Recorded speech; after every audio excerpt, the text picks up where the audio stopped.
तुम रुद्र ज्ञान यज्ञ में बैठे हो। रुद्र शिव बाबा तुम्हें जो सुनाते हैं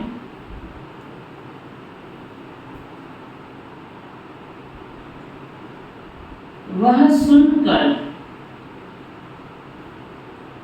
दूसरों को जरूर सुनाना है। वह सुनकर दूसरों को जरूर सुनाना है। प्रश्न है, बाप ने भी यज्ञ रचा है और मनुष्य भी यज्ञ रचते हैं।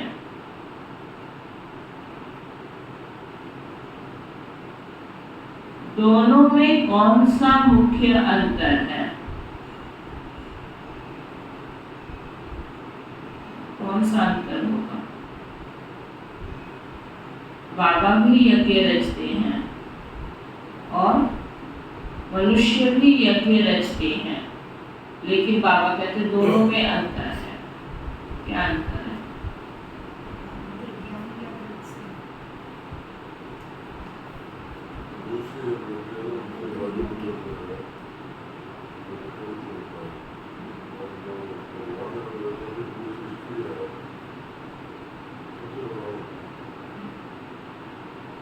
ठीक है,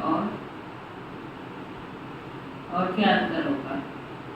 उनका यज्ञ यही होता है कि शांति स्थापना, और बाबा जी यज्ञ रचते हैं कि नई दुनिया स्थापना। बाबा कहते हैं मनुष्य रुद्र यज्ञ रचते हैं कि शांति हो, अर्थात विनाश ना हो।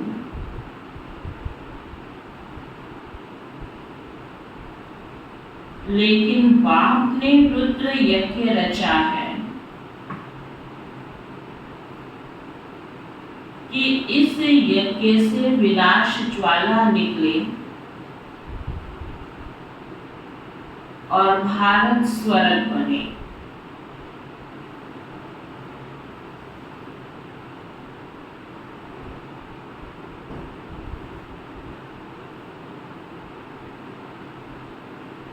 बाप के इस रुद्र ज्ञान यज्ञ से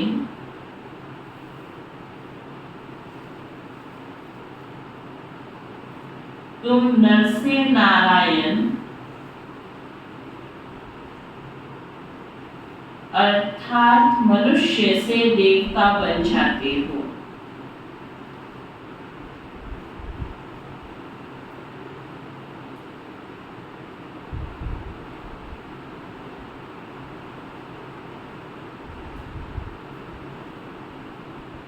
उस यज्ञ से तो उस यज्ञ से कोई भी प्राप्ति नहीं होती है।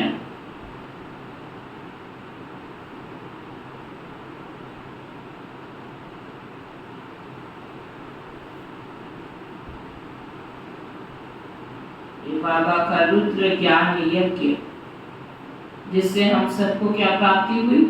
हम मनुष्य से देवता बन जाते हैं। दुनिया में बैठे ही यज्ञ रचती है, वातावरण तो शुद्ध हो जाता है, परंतु ना तो विश्व में शांति आती है और ना कोई प्राप्ति होती है। गीत है, तुम्हारे बुलाने को जी चाहता है। ओम शांति। यह कितना मीठा गीत है और कितना अर्थ सहित है। जो विशाल बुद्धि वाले होंगे वह अच्छी रीति समझ सकेंगे। साधारण बुद्धि नहीं समझ सकती है। क्यों? भगवान धरती पर आ जाए ऐसा वो कभी सोच भी नहीं सकते हैं। कौन? जिनकी छोटी बुद्धि है या साधारण बुद्धि है। हम सब कौन सी बुद्धि वाले थे? अब बने हैं ना, लेकिन पहले कौन सी बुद्धि के थे? साधारण तुच्छ बुद्धि। कभी सपने में भी नहीं सोच सकते थे कि इस कलयुग में भगवान आ जाएगा और हम ऐसे डायरेक्ट मिलन बनाएंगे। तो बाबा कहते हैं लेकिन अब तुम विशाल बुद्धि बन गए हो, इसलिए तुम्हें पता है कि भगवान इस धरती पर आ गए। तो बाबा कहते हैं जो विशाल बुद्धि वाले होंगे ना वही अच्छी रीति समझ सके। बुद्धि भी तो नंबरवार है।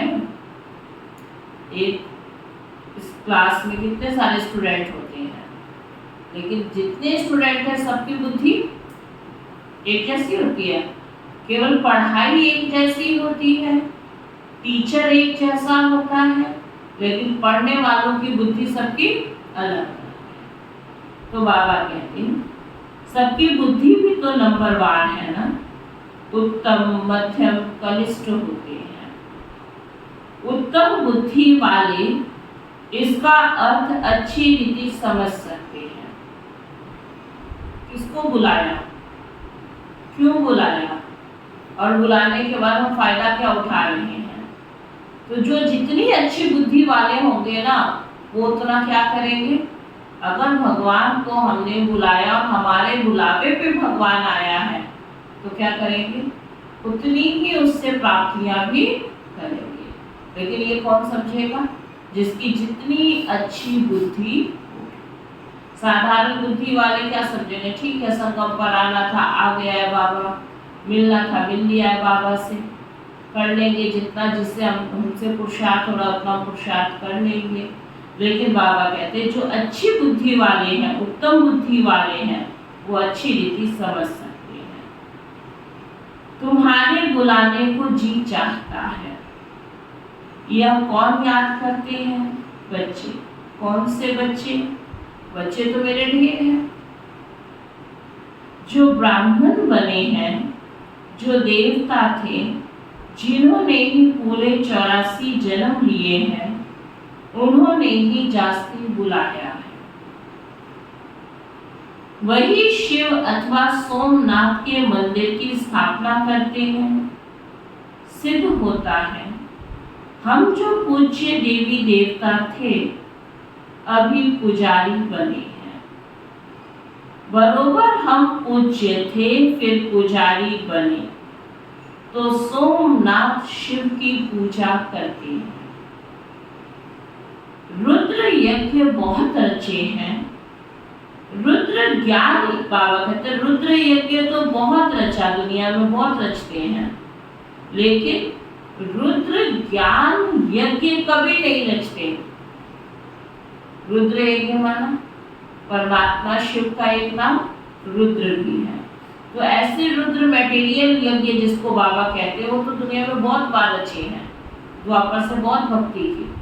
लेकिन रुद्र स्वयं आकर ये ज्ञान यज्ञ रचे, ये केवल कल्प में एक बार संगम पर बाप आकर रचते हैं। रुद्र यज्ञ नाम रखते हैं। अभी भी रुद्र यज्ञ रच रहे हैं। तुम बहुत अच्छा समझा सकते हो कि रुद्र कौन है। क्या रुद्र ने कभी यज्ञ रचा था, कैसे रचा, फिर क्या उसकी सिद्धि हुई, यह तो कोई भी नहीं जानते। शुरू में बाबा ने कहा ना यज्ञ क्यों रचा जाता है, प्राप्ति के लिए। क्या रुद्र ने भी कभी यज्ञ रचा, रुद्र कौन, क्या कभी यज्ञ रचा, और रचा तो रिजल्ट क्या निकला, क्या प्राप्ति हुई। तो बाबा कहते हैं क्या रुद्र ने भी कभी यज्ञ रचा, कैसे रचा, क्योंकि वो तो निराकार है, मटेरियल यज्ञ तो रच नहीं सकता, वह तो निराकार है। तो कैसे रचा, फिर उसकी क्या सिद्धि हुई, यह कोई भी नहीं जानते। तुमको अभी ज्ञान का तीसरा नेत्र मिला है। परम पिता परमात्मा के सिवाय ज्ञान का तीसरा नेत्र कोई दे नहीं सकता। ज्ञान सागर परम पिता परमात्मा को ही गाया जाता है। मनुष्य को ज्ञान का सागर नहीं कहेंगे।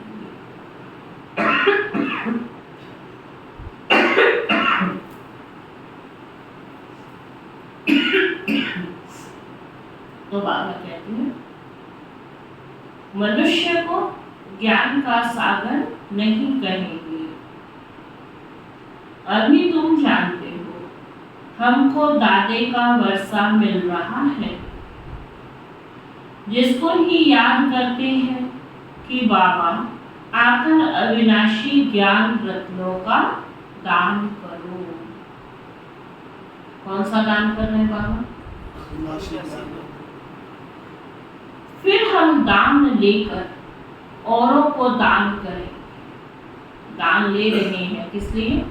औरों को दान करेंगे। बहुत सहज है। सिर्फ याद दिलाएंगे कि तुम्हारे 2 बाप हैं, है ना? कल बाबा ने पक्का कराया, तुम्हारे 2 बाप हैं, तुम्हारे बाप के भी 2 बाप हैं। भक्ति भारत में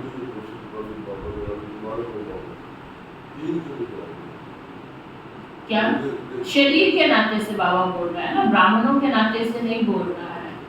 अगर आप आत्मा के देखें, शरीर के हिसाब से तो 2 ही बाप है, एक आत्मा का पिता, एक शरीर का पिता। ब्राह्मणों के नाते से आपके 3 बाप हैं। बाबा ने कहा भक्ति मार्ग में भी, क्योंकि बाबा ने अभी ज्ञान दूसरों को देने के लिए समझाया है ना, तो उसके देखो बाबा ने शुरू में क्या था, फिर भी हम दान लेकर औरों को दान करेंगे। बहुत सहज है।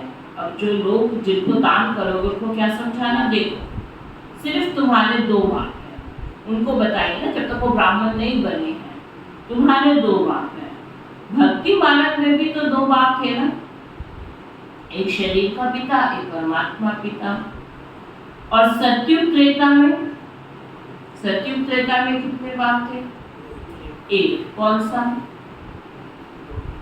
लौकिक बाप। वहां वर्षा भी तुम इस समय के पुरुषार्थ अनुसार पाते हो। ऐसा क्यों कहा बाबा ने?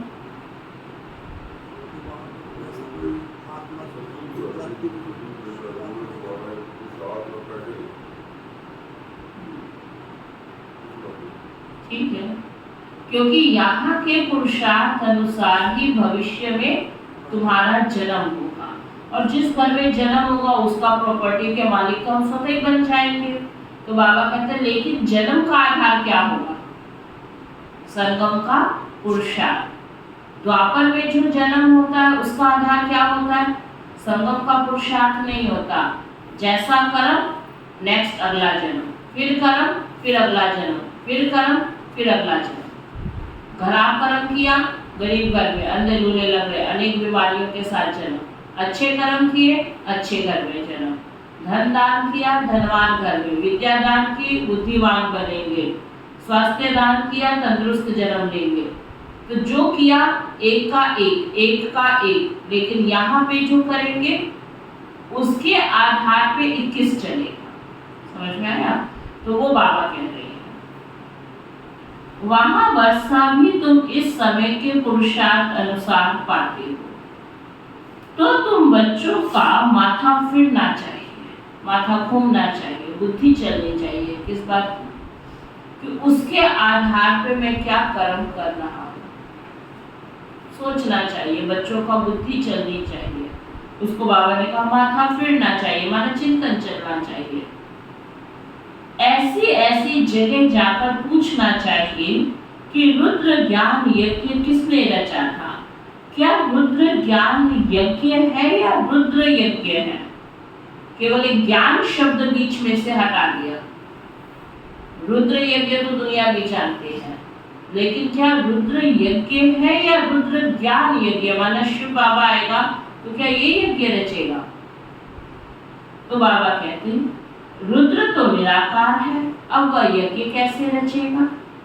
तो जरूर शरीर धारण करना पड़े। दक्ष प्रजापति का यज्ञ भी बाबा कहते मनाते आते हैं, दिखाते हैं। दक्ष प्रजापति यज्ञ में अश्व को स्वाहा करते हैं, घोड़े को टुकड़े टुकड़े कर जलाते हैं। उनको दक्ष प्रजापति यज्ञ कहते हैं। यह तुम अभी जानते हो। क्या जानते हो? कि बाबा ने कौन सा यज्ञ रचा, इसलिए बाबा ने कहा तुम बच्चे जानते हो, तो वहां लिखना चाहिए कि यह कौन सा यज्ञ है। बड़ा भव्य से यज्ञ करते हैं, बहुत पैसे इकट्ठे करते हैं, बड़े बड़े आदमी दान करते हैं, कोई 100 निकालते, कोई 500 निकालते। इस रुद्र ज्ञान यज्ञ में तो तुम सारे ही स्वाहा होते हो। ना बाबा ने आज दोनों यज्ञ का कंपैरिजन कर रहा है ना। बाबा कहते उसमें कोई कितना दान करेंगे, और यहाँ पे बाबा कहते इस यज्ञ में तुम सारे ही स्वाहा होते हो। उसमें तो थोड़ा थोड़ा पैसा निकाल इकट्ठा करते हैं, और फिर ब्राह्मण को दक्षिणा मिलती है। जो यज्ञ रचते पहले सब इकट्ठा करेंगे, फिर ब्राह्मणों को देंगे। यहाँ तो तुमको स्वाहा होना पड़ता है, इकट्ठा नहीं करना है। जिसने बाप को पहचाना उसको खुद को ही पूरा क्या होना है, स्वाहा होना है। वहां स्वाहा होने की बात नहीं है। यहाँ बच्चे कहते हैं बाबा तन मन धन सहित में आता हूं। वहां ऐसे नहीं कहेंगे जो जिसकी श्रद्धा दे दो। यहाँ तो बाबा को हम क्या कहते हैं, बाबा हम तन मन धन सहित आपके यज्ञ में स्वाहा होते हैं। आहुति में कभी ऐसे नहीं डालेंगे। आरती आदि होगी, चंदा चिरा होगा, बड़ों बड़ों से लेते हैं, माना स्कूल चीजों के लिए स्कूल पैसा इकट्ठा करते हैं। तुम बच्चे जानते हो इस रुद्र ज्ञान यज्ञ से विनाश ज्वाला प्रज्वलित हुई है। वह यज्ञ रचते हैं शांति के लिए, विनाश के लिए नहीं। वहां शांति का बड़ा आवाज करते हैं। अब शांति तो सारी दुनिया में चाहिए ना। परमात्मा है शांति का सागर। तुम बच्चों को अर्थ समझाया जाता है। अखबार वाले पढ़ते हैं तो ख्याल चलना चाहिए, है ना। क्या ख्याल चले, उनको भी हम समझाएं। अखबारों में डालो, सबको मैसेज दो, फिर बुद्धि चलाओ कि उनको भी बाबा का ही संदेश मिले। हम कैसे उनको समझाएं। बात जानते हैं कैसे बीके दुकान संभाल रहे हैं। कौन सी दुकान, नहीं भी तो दुकान है ना, कितने सारे रतन इकट्ठे करने होते हैं। फिर कस्टमर भी तो अलग अलग प्रकार का आता है ना। जैसे दुकानदार भी क्या करता है, ऐसे नहीं कि कोई साधारण कस्टमर आए तो उसको हाई स्टैंडर्ड का माल निकाल के दिखा देगा, दिखाता है। कई दुकानदारों को तो हमने देखा कि माल है उसके पास, लेकिन कस्टमर को क्या कहेगा, नहीं है ना। क्या कहेगा, नहीं है। उससे पूछो तेरे पास तो था ये माल, तूने क्यों नहीं दिखाया। तो कहता है भाई जी इसने लेना नहीं था, क्यों टाइम वेस्ट करें।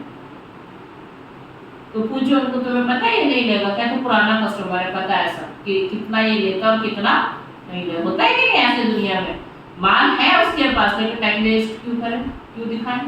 पता है लेने वाला नहीं, जितना इसका स्टैंडर्ड है ना उतना माल हमने को दिखा दिया। ऐसे बाबा कहते तुम्हारी भी तो ये दुकान है ना, यहाँ पे भी वैरायटी ज्ञान रतन है। जो पात्र आत्माएं हैं उनको ही तो ज्ञान सुनाएंगे ना, लेकिन जो नहीं लेने वाले खाली तो उनको भी नहीं भेजना है, उनको उनके लेवल का समझा दो। तो बाबा कहते हैं तुम भी बीके हो, दुकान संभाल रहे हो। सेठ का कौन सा दुकान अच्छा चलता है, कौन सा मैनेजर अच्छा है, वह तो गुड़ जाने और गुड़ की गुथरी जाने। यह ब्रह्मा है गुथरी, यह बड़ी रमणीक बातें है। तो रुद्र ज्ञान यज्ञ के लिए तो लिखा हुआ है इससे विनाश ज्वाला निकली। वह यज्ञ करते हैं शांति के लिए कि सारे विश्व में शांति हो। यह है सच्चा सच्चा यज्ञ। उन ब्राह्मणों के तो अनेक सेठ होते हैं, यह तुम ब्राह्मणों का एक ही सेठ है। कौन है हमारा सेठ? बाप है रुद्र।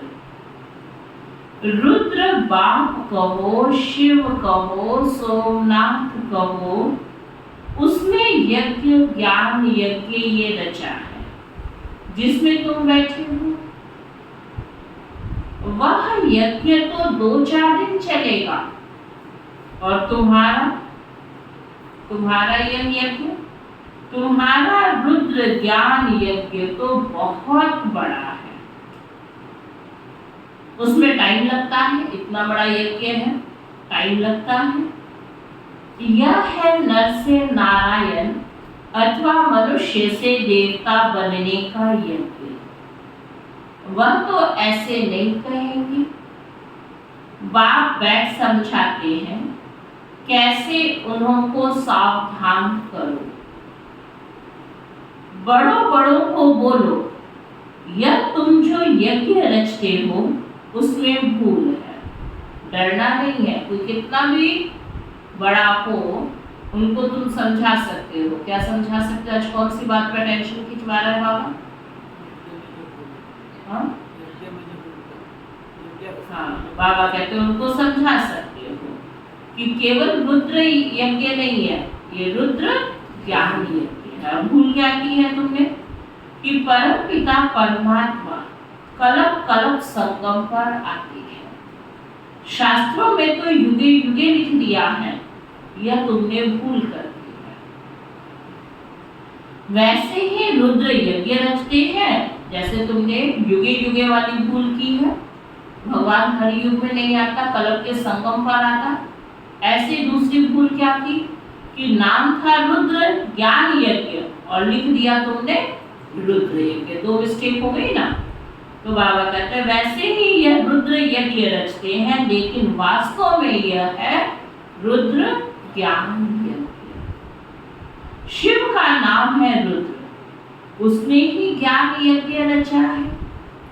जैसे इब्राहिम ने अपना इस्लाम धर्म स्थापन किया, बुद्ध ने बौद्ध धर्म स्थापन किया, वैसे रुद्र का भी यह ज्ञान यज्ञ जिससे विनाश ज्वाला प्रज्वलित होगी। तो गोया वो शांति के लिए यज्ञ रचते हैं, अर्थात विनाश नहीं चाहते। स्वर्ग की स्थापना के लिए नरक का विनाश हो तो यह तो अच्छा है ना। किसी को सुख मिले, शांति मिले, दुनिया में खुशहाली आ जाए और उसके लिए अगर पतित दुनिया का अंत करना भी पड़ जाए तो इसमें नुकसान क्या है? और तो कोई उपाय है नहीं। लेकिन इस विनाश से अगर हर घर में खुशहाली आ जाए तो ये विनाश तो क्या है? दुखदायी है या कल्याणकारी है? नहीं, ये बात कोई दुनिया समझती नहीं। तो बाबा कहते फिर तो यह विनाश अच्छा ही है ना। भारत है अविनाशी खंड, जरूर भारत के मनुष्य संप्रदाय बहुत ज्यादा होने चाहिए। आदि सनातन देवी देवता धर्म था, उनको सारा कलप हुआ है। शास्त्रों में 33 करोड़ लिख दिए हैं, परंतु यह तो समझाना चाहिए जरूर और धर्म वालों से देवता धर्म की आदमशुमारी जास्ती होगी, लेकिन वह कन्वर्ट हो गए हैं। तो कैसे निकले? सबसे ज्यादा जनसंख्या किसकी होनी चाहिए थी? जो सबसे आदि से चल रहा है, लेकिन संख्या कम क्यों है? क्योंकि द्वापर में यही सनातन धर्म की आत्मा और धर्मों में भी कन्वर्ट हो गई। बौद्धी, क्रिश्चियंस, मुसलमान आदि जाकर ढेर बने हैं, इसलिए थोड़ी संख्या हो जाती है। एक ही धर्म वाले आते गए और धर्म वाले उसपे ट्रांसफर होते चले गए। तो बाबा कहते फिर इस धर्म की संख्या कम हो गई। बाबा कहते यह भी ड्रामा है। इसमें समझने की बड़ी विशाल बुद्धि चाहिए। जब तक बुद्धि में ज्ञान नहीं बैठा है तो सिर्फ अर्पणमय होने से क्या फायदा? बाबा का बन के क्या फायदा है जब तक ज्ञान स्पष्ट नहीं है। अर्पणमय होने का क्या फायदा। अर्पणमय तो ढेर बनते हैं, परंतु जो अच्छी रीति धारणा कर और कराते हैं, प्रजा बनाते हैं, वही अच्छा पद पाते हैं। क्या समझ में आए?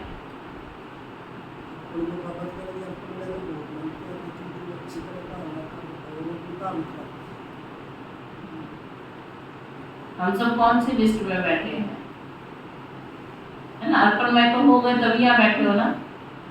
अगर बाबा का नहीं ज्ञान समझ में आता, नहीं बाबा के बच्चे, तो यहाँ थोड़ी बैठे होते। तो हम ये कोई बहुत बड़ी बहादुरी का काम नहीं कर रहे हैं कि हमने तो बाबा को जान लिया ना। जान लिया तो फायदा क्या तुम्हारे जानने का? अर्पणमय हुए कोई बहुत बड़ी बात नहीं है। लेकिन बाबा क्या चाहते हैं? बाबा की इच्छा क्या है कि अर्पणमय तो बहुत ढेर बनते, जितने मेरे बच्चे तुम तो बने ही हो, लेकिन अंत में भी और भी आने वाले जो मेरे पे अर्पण हो जाएंगे, तो कोई बड़ी बात नहीं है। बाबा को समझेंगे माना अर्पण हो गए। लेकिन जो अच्छी रीति धारण भी करे, दूसरों को भी कराए, प्रजा भी बनाए, वह अच्छा पद पाए। अर्पण वाले ये नहीं कि बहुत ऊंचा पद पा लेंगे। तो यह गीत एक्यूरेट है। कौन सा गीत सुना? बुलाने को जी चाहता है। सबसे पहले 84 जन्म किसने लिए होंगे? जो पहले पहले थे वह थे ही देवी देवता, सो भी भारत में थे। अभी तो कोई कहाँ कन्वर्ट हो गए हैं, कई तो भारत से बाहर चले गए हैं। नहीं तो वास्तव में भारत जैसा बड़े से बड़ा तीर्थ और कोई है नहीं। भारत जैसा पवित्र स्थान कोई है नहीं। और सभी धर्म स्थापक जो हैं, उन्हों को भी पावन बनाने के लिए भगवान को भारत में आना पड़ता है, क्योंकि सब पतित है। तो सबको पावन बनाने वाला एक है, यह तुम जानते हो। तुम्हारे में भी नंबरवार अच्छी रीति जान सकते हैं। तुम कहेंगे हम रुद्र ज्ञान यज्ञ में बैठे हैं। ऐसा कोई यज्ञ होता है क्या जिसमें इतना समय बैठे हो? 1937 से ये यज्ञ चलता आ रहा है। इतना लंबा टाइम क्या कोई यज्ञ चलता है क्या? क्या बैठ करते हो? रुद्र जो ज्ञान सुनाते हैं वह सुनते ही रहते हो। कब से शिव बाबा ज्ञान सुना रहा है, तब से सुनते ही रहते हो। जहां तक रुद्र बाबा इस शरीर में है, सुनाते ही रहेंगे। प्रजापिता ब्रह्मा भी तो जरूर यहाँ होगा ना। ब्रह्मा का दिन और ब्रह्मा की रात गाई हुई है। सूक्ष्म वतनवासी ब्रह्मा का थोड़े दिन और रात कहेंगे। सूक्ष्म वतन में दिन और रात है कि सूर्य चांद तारा वाले दिन और रात की बात नहीं कर रहे बाबा। कौन से दिन और रात की? कौन से दिन और रात की? सृष्टि के चक्र के दिन और रात के। तो सृष्टि चक्र सूक्ष्म वतन में थोड़ी चलता है। तो बाबा कहते हैं वह तो सूक्ष्म वतनवासी देवता है। दिन और रात का प्रश्न यहाँ का है। ब्रह्मा की रात माना पति, फिर वही पावन बनते हैं तो दिन होता है। ब्रह्मा को भी पावन बनाने वाला वह एक सतगुरु है। सत बाप, सत टीचर, सतगुरु तीनों इकट्ठे हैं। पहले जरूर बाप के बच्चे होंगे, फिर पद टीचर से पाएंगे। नंबरवार है ना। यह भी बुद्धि में रहे तो कितनी खुशी रहे। तुम पहले बेहद के बाप के थे ना, यहाँ आए हो पाठ बजाने। भक्ति मार्ग में बेहद के बाप को याद करते आई हूँ, क्योंकि वह है स्वर्ग का रचयिता। जरूर स्वर्ग की राजाई देने वाला होगा। यह समझाना तो बड़ा सहज है, सेंसिबल ही समझा सकेंगे। वास्तव में सेंसिबल कौन है? बाबा ने तो कह दिया सेंसिबल भी समझा सकते हैं, लेकिन सेंसिबल है कौन? तुम ब्राह्मण हो, तो बाबा कहते हैं वास्तव में सेंसिबल तुम ब्राह्मण हो। तुम्हारे में भी जो अक्लमंद हैं उनमें भी नंबरवार है। दुनिया में अक्लमंद भी नंबरवार है ना। यहाँ भी जो सेंसिबल बनते हैं जरूर वह अच्छा नंबर पाएंगे। हर एक अपने दिल से पूछे हम कहाँ तक सेंसिबल बने हैं, कहाँ तक सेंसिबल?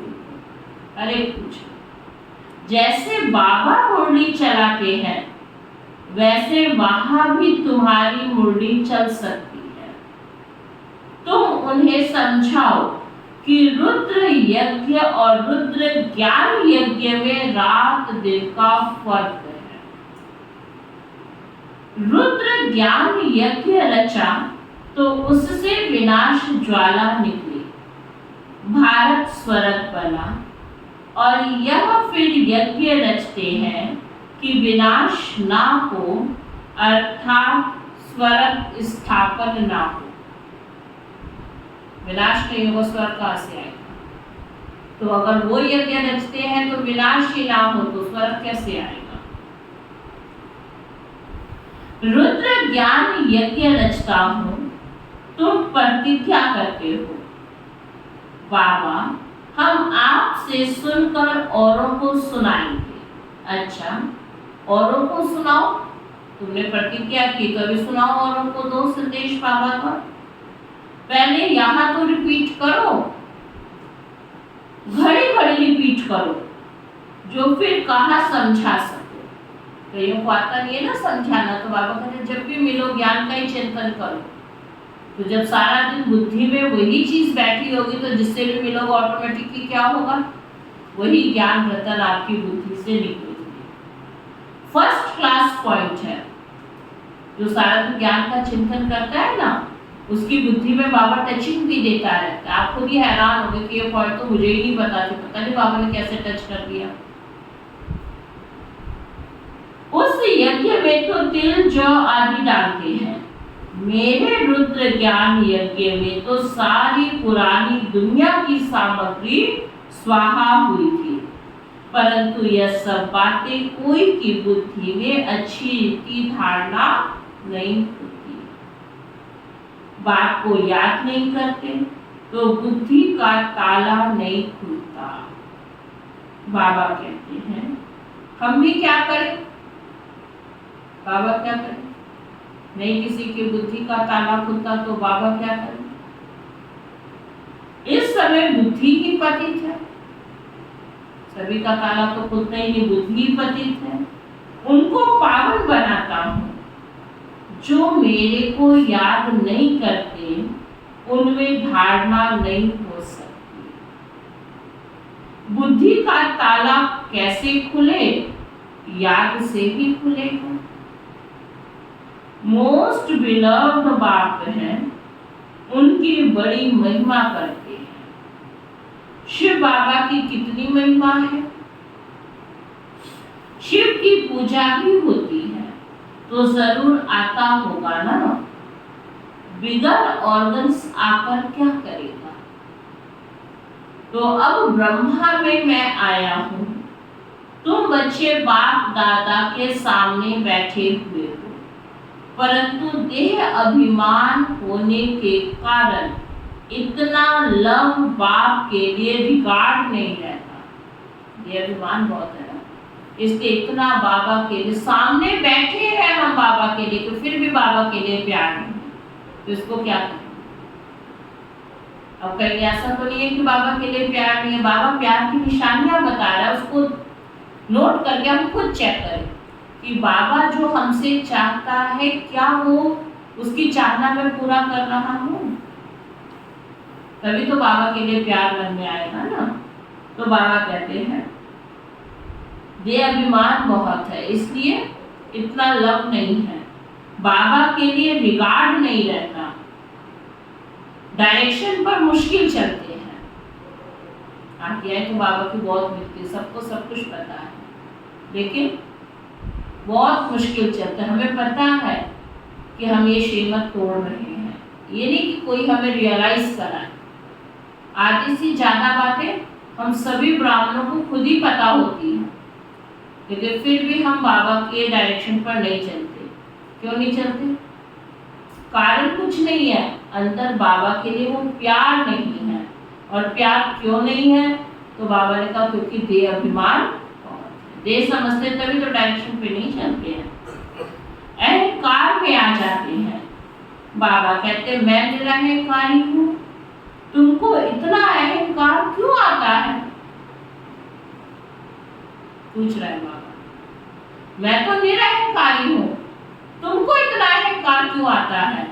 छोटी छोटी बातों पे अहंकार आ जाता है, अभिमान आ जाता है, अपमान की अनुभूति होती है, फीलिंग्स आ जाती है, क्यों आता है इतना? बाबा तो निरहंकारी है, तुमको अहंकार क्यों आता है? बस समझते मैं ही होशियार हूँ, तभी फीलिंग आई ना, तभी अभिमान आया ना, तभी अपमान फील हुआ ना, तभी आपको लगा ना मेरी इंसल्ट कर दी। तुम इतना अपने आप को होशियार समझते क्यों हो? बाबा पूछ रहा है। बस समझते मैं ही होशियार हूँ, इतना देह अभिमान आ जाता है। जब कोई का पति मर जाता है तो उसकी देह खत्म हो गई, बाकी आत्मा निकल गई। फिर ब्राह्मणों में आत्मा को बुलाते हैं, देह को तो नहीं बुलाते। भावना रखते हैं तो भावना का भाड़ा मिलता है।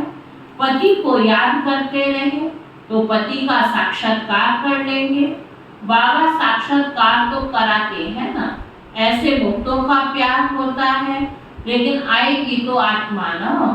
कोई का स्त्री में प्यार है तो भावना का भाड़ा मिल जाता है, स्त्री को देख लेते हैं, चीज ले आते हैं, खुद उनको पहनाते हैं, ऐसे बहुत कुछ होता आया है। आगे तो बहुत विधि से ब्राह्मणों को खिलाते थे, जैसे गणेश को अथवा नानक आदि को याद करते हैं तो साक्षात्कार हो जाता है। ऐसे भक्तों को हो सकता है, परंतु वह चाबी किसके हाथ में? साक्षात्कार तो बहुतों को हो सकता है, लेकिन वो चाबी किसने अपने पास रखी है? बाबा ने। वह चाबी तो एक बाप के ही हाथ में है, क्योंकि एक्यूरेट किसके अंदर कैसी भावना है वो तो बाप को ही पता है। इसलिए चाबी बाबा ने अपने पास रखी। जब चाहे जिसको मर्जी संतुष्ट करना हो तो बाबा उसको उसका साक्षात्कार करा देते हैं। बाप कहते हैं यह साक्षात्कार की बातें भी ड्रामा में उलझी हुई है। साक्षात्कार कराया, ड्रामा चला, ठहरता नहीं है। ड्रामा को भी अच्छी रीति जानना होता है। अरे बाबा का तो अच्छी रीति रिगार्ड रखो। बाप में इतना रिगार्ड प्यार रखना बड़ा मुश्किल समझते हैं। समझते हैं वह तो निराकार है। कहते हैं यह तो उनका रथ है, इनको हम क्या करेंगे? बाबा को बार बार रिगार्ड कहने की बात और प्यार शब्द कहने की बात क्यों पड़ी? क्योंकि बाबा तो रथ में विराजमान है ना। तो तुमने रथ का डिसरिगार्ड कर दिया, उसकी आज्ञा की अवज्ञा कर दी, माना बाबा की अवज्ञा हो गई। तो बाबा ने इसलिए शब्द क्या कहा? बच्चे मैं तो निराकार हूँ, लेकिन अभी तो मैं निराकार नहीं हूँ ना। अभी तो निराकार कहाँ बैठा है? साकार में आया हुआ है। तो तुमने निराकार को परम धाम में समझकर साकार का डिसरिगार्ड कर दिया, जबकि मैं बैठा साकार में हूँ। तो तुमने किसका डिसरिगार्ड कर दिया? मेरा कर दिया ना। तो वो बाबा कहते हैं यही तो समझने की बातें हैं। अरे बाबा का तो अच्छी रीति रिगार्ड रखो। बाप में इतना रिगार्ड प्यार रखना बड़ा मुश्किल समझते। क्यों मुश्किल लगता है? क्योंकि समझते हैं वह तो निराकार है। कहते हैं यह तो उनका रथ है, इनको हम क्या करेंगे? हम तो निराकार को ही याद करेंगे। अच्छा, निराकार की गोद में जाकर दिखाओ।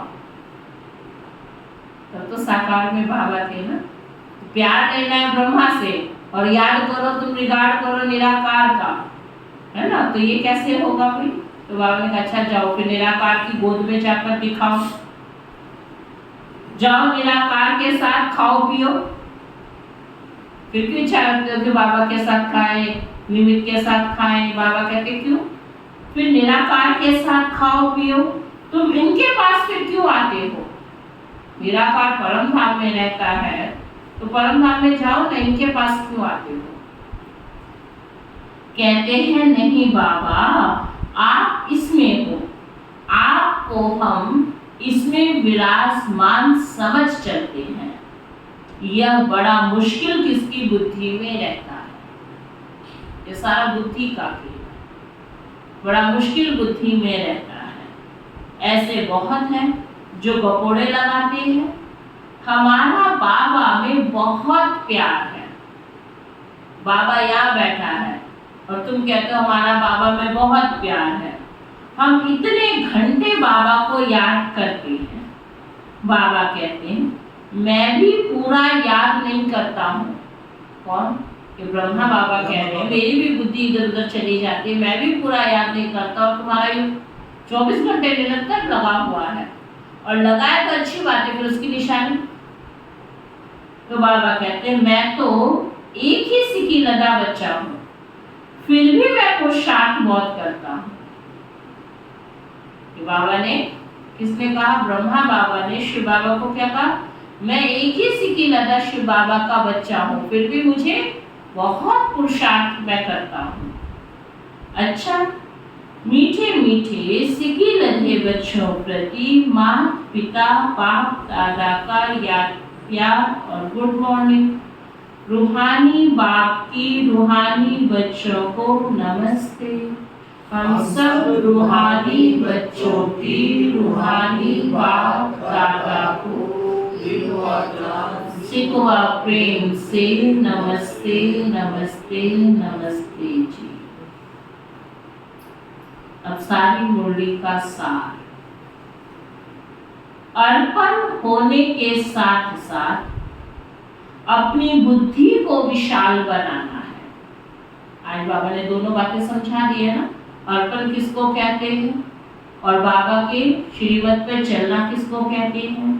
तो बाबा ने क्या कहा? अर्पण होने के साथ साथ थोड़ी अपनी विशाल बुद्धि बना। विशाल बुद्धि माना दूसरों को भी बाबा का संदेश देना है, बाबा की सेवा करनी है। तो ये है अर्पण का पूरा। केवल अर्पण नहीं होना है, तो अपनी बुद्धि को विशाल बनाना है, उच्च पद के लिए अच्छी रीति धारणा करनी और करानी है।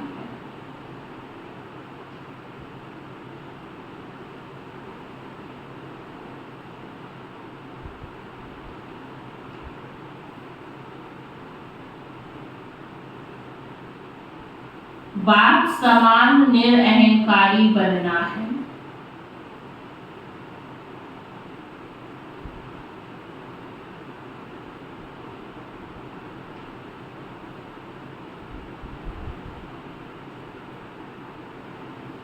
अहंकार छोड़ बाप से अति लव व निगाह रखना है।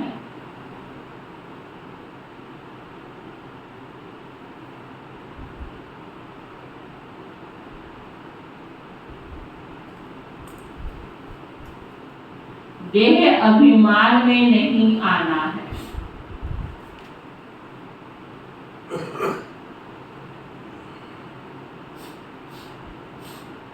ना बाबा क्या कहते हैं?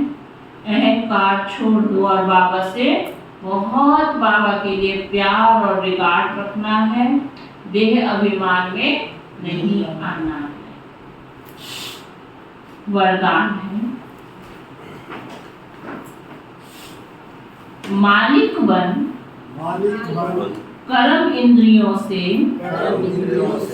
कर्म कराने वाले कर्म योगी कर्म बंधन मुक्त भव। मालिक बन कर्म इंद्रियों से कर्म कराने वाले कर्म योगी कर्म बंधन मुक्त भव।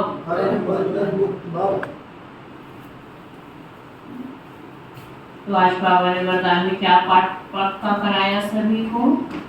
मालिक बन, मैं कौन हूँ?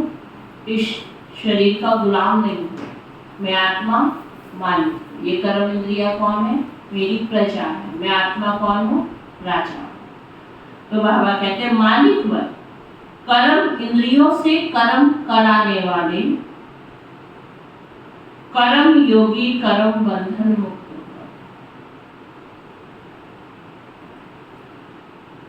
ब्राह्मण जीवन कर्म बंधन का जीवन नहीं, कर्म योगी जीवन है। अगर बाबा के बनकर भी हम सभी दुनिया की तरह बंधनों में ही बंधे रहे तो फायदा क्या हुआ बाबा के बनने का? संबंध वही रहेंगे, लेकिन उन बंधनों को काटते हुए क्या करने को सिखाया बाबा ने? निर्बंधन रहना सिखाया। तो बाबा कहते हैं ब्राह्मण जीवन है आपका। ब्राह्मण जीवन कर्म बंधन का जीवन नहीं है, क्यों नहीं कर्म बंधनों को ही निभाए जाए। ये कर्म योगी जीवन है। कर्म इंद्रियों के मालिक बन, जो चाहो जैसे चाहो जितना समय कर्म करना चाहो वैसे कर्म इंद्रियों से कराते चलो तो ब्राह्मण सो फरिश्ता बन जाएंगे, कर्म बंधन समाप्त हो जाएंगे। यह देह सेवा के अर्थ मिली है। अब जैसा भी शरीर है हमारा, लेकिन क्या बुद्धि में रखना कि जब से आप बाबा के बच्चे बने, नया जन्म हुआ, अब आपका जो शरीर है, जैसा शरीर है, देह है, वो आपको सेवा के अर्थ मिली है।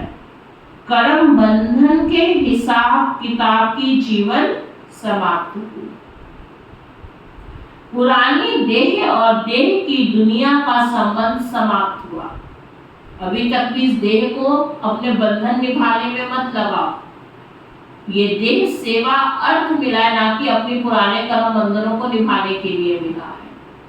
तो बाबा कहते हैं पुरानी देह और देह की दुनिया का संबंध समाप्त हुआ, इसलिए इसे मरजीवा जीवन कहते हैं। स्लोगन है, दिलाराम के साथ का अनुभव करना है तो साक्षीपन की स्थिति में रहो। दिलाराम के अगर साथ का अनुभव करना है तो क्या करो? साक्षीपन की स्थिति का, है ना, साक्षीपन माना न्यारा, साक्षीपन की स्थिति में रहो। अगर ज्यादा हर एक बात में हम इंटरफेयर करते रहेंगे ना तो बाबा के साथ का अनुभव नहीं होगा। बाबा कैसा है?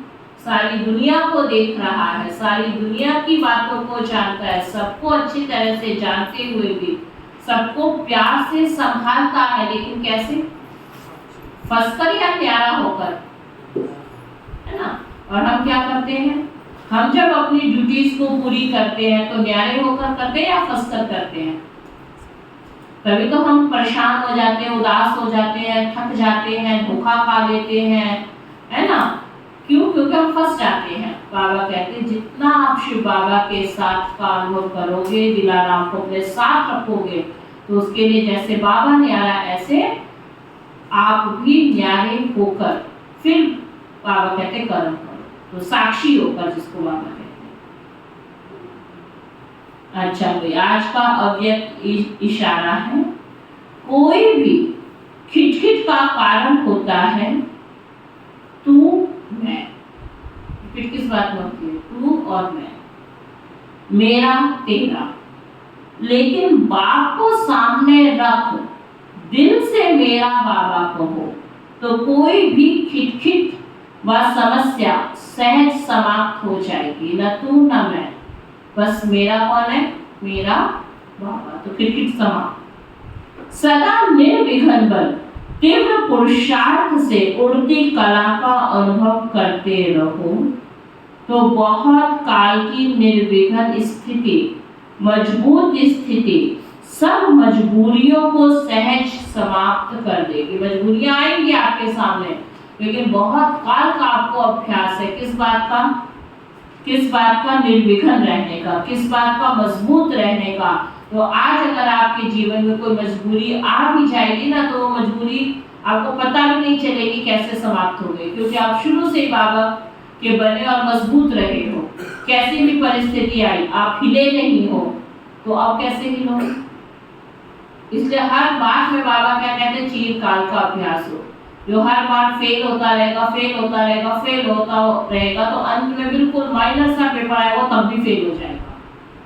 लेकिन जो हर बात में, हर परिस्थिति में पास होता रहेगा, सदा मजबूत रहता रहेगा, तो अंत में अगर कैसा भी बड़ा पेपर आ जाए, लेकिन वो हिलेगा नहीं। इसलिए सुनो बाबा ने क्या कहा कि जो सदा निर्विघ्न बन, कभी विघ्न रूप आप नहीं बने, सदा खुद भी निर्विघ्न रहे, और अगर किसी के जीवन में कोई विघ्न है उसको भी आपने निर्विघ्न बना दिया। तो बाबा कहते हैं जो सदा निर्विघ्न बन तीव्र पुरुषार्थ से उड़ती कला का अनुभव करते रहो, तो बहुत काल की जो निर्विघ्न स्थिति है, मजबूत स्थिति है, वो सब मजबूरियों से आपको सहज समाप्त आपको करा देगी। ओम शांति।